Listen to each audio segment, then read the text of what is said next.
Box.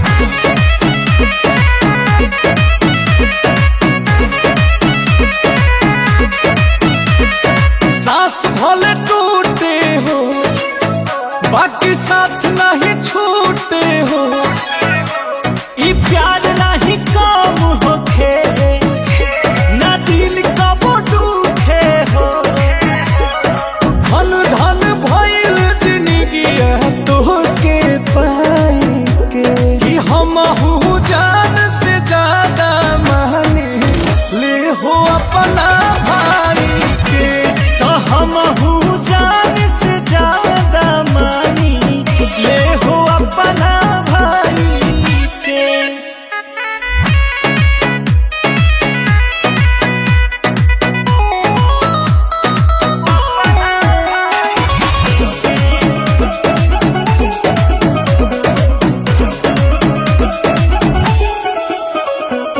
भगिया हो तोहर खिल जाला जेकरा के भाई मिल जाला। खुश होला मन दिल जब दिल से मिले, जान देवे वाला भाई मुश्किल से मिले। रिश्ता टूटी ना केहू देखे जमाए के, कि हमहू जान से ज्यादा ले हो अपना भाई के।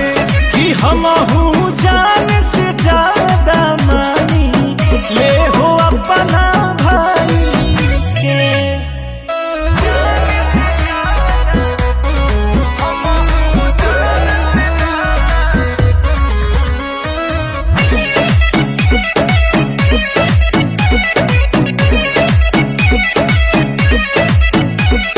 साथ बाटे जन्म जन्म के, भूली हो न कहबो तू हमके।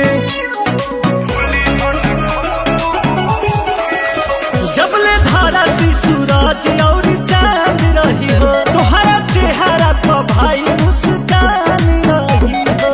अंकुश राजा लेखा गौतम साथ निभाई के, कि हमहू जहां